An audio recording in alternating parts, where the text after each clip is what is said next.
Hello everybody, today I'm going to present our research on strengthening collaborative food waste prevention in hospitality and food services in Peru for responsible production and consumption.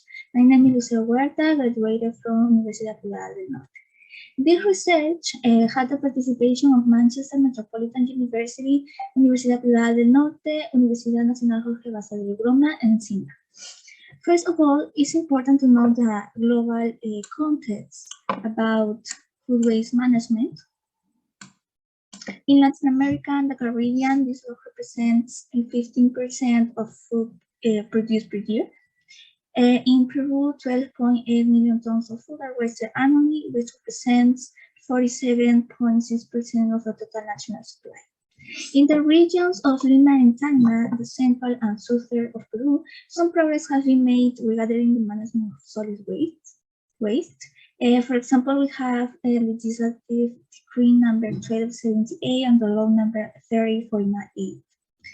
But there's still much to be accomplished, especially to a progressive circular food economy. So for that, this research aims to analyze the dynamic of food waste management in the post-consumption stage of the hospitality and food services sector in Lima and Tacna, Peru. The results reported here are part of a large project funded by the Manchester Metropolitan University, UK GCRF, to investigate current food resource management challenges experienced by hospitality and food services in Peru and Colombia. The investigation carried out by the Peruvian team in Lima and Tacna aims to explain the prevention and mitigation of food waste through suggestions and recommendations, and also to contrast the findings with the pre-pandemic situation. The study is interdisciplinary in nature, combining education for sustainable development, circular economy, process engineering, and hospitality and tourism. A quantitative investigation was carried out through a survey of 67 restaurants. The main areas and causes of food waste, the strategies taken, and the main problems were investigated. Our initial findings indicate that it's necessary to promote the study of food waste in Peru, and that's because there is a limited national literature, and also it's important to carry out awareness programs and environmental training, especially in prevention and mitigation of food waste. The main research question is, what is the dynamic of food waste management in the post-consumption stage of the hospitality and food services sector in Lima and Tacna, Peru?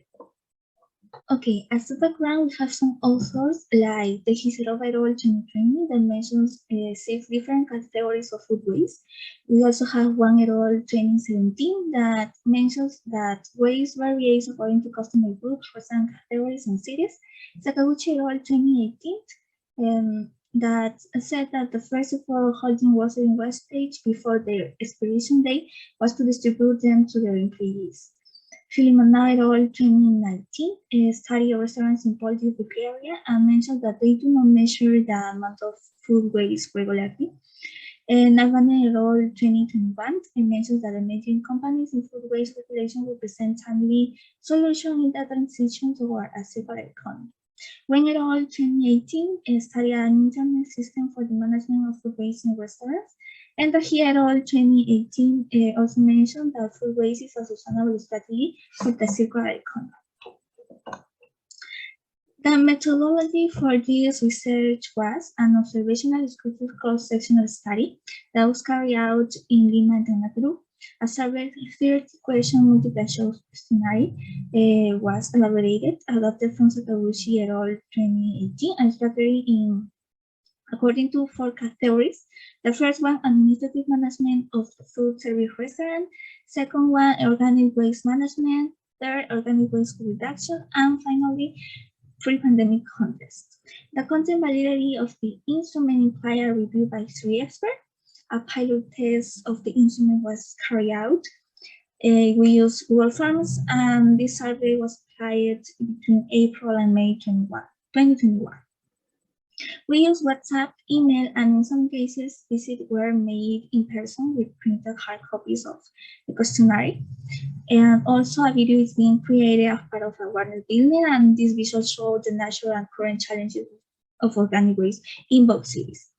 The identity of the respondents remains confidential. Participants.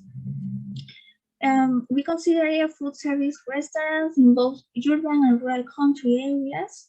The sampling was not probabilistic and for convenience. Any restaurant, hotels, industrial canteens, and fast food outlets that serve different type of food in Lima and Tacna, and with a valid operating license. Also, a total of 67 restaurants participated in the study. 29 were located in the metropolitan Lima and 38 in the district of Coyhaique near Tacna. The unit of analysis was considered to be any person or people responsible for delivering information who met the inclusion criterion of working in a selected restaurant and who either supervise or carry out activities that generate organic waste. Well, for the results, we have for the first category, administrative management of the food service restaurants, that 86.6% offer fixed price table service and 79.1% delivery service. Before the pandemic, the daily flow of customers was from 71 to 120 customers per day and from 20 to 70 customers per day. For today, the daily flow of customers is from 20 to 70 customers per day and from 71 to 120 customers per day. For the second category, organic waste management, the main results were: 1. The highest organic waste areas were kitchen, pre-production phase, and post-consumption. The last one refers to leftover food and mini waste. 2. Measure the amount of the organic waste. 56.70% said no. 28.36% said yes by using a manual control. 17.91% said also yes by weighing the waste. About segregation, 59.7% said yes by having colored containers. In contrast, 40.3% said no, and the main reasons were there is no need. Everything goes from only container to recycle because there are no surpluses or there are very few, lack of time and personnel for prevention of COVID due to ignorance, problems with the storage, etc. The third category, organic waste reduction, with the main results were: first, actions for prevention of organic waste, like portion control, staff training, and cooking on demand. The main disposal methods for food waste were landfill, pig farms, and compost. Pig farms are informal breeding stations for pigs and where food waste is reduced to feed them. The main disposal method for food surplus were gift to staff, landfill, and pig farms.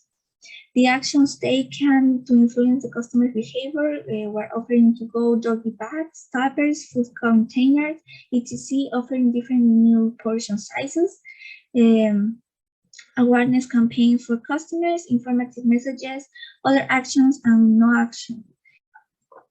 For the last category about the pre-pandemic context, 83.6% mentioned that a great amount of organic waste was generated.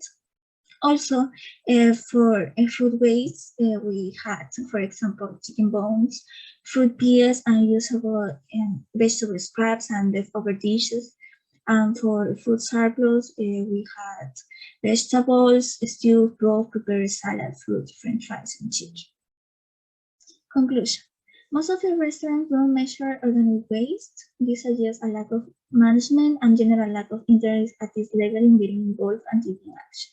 The measurement and management of organic waste is not seen as an important business investment by entrepreneurs in the gastronomic sector. Suggestions: promoting and implementing circular business practice. The role of municipal, regional, and national authorities is promote to support policy frameworks and endorsing the sustainable business actions of restaurants. For example, through financial support and support tax rebates, rewards, or reductions. Thanks for your attention. I'll be glad to read your opinions and comments and answer your questions. Thank you very much.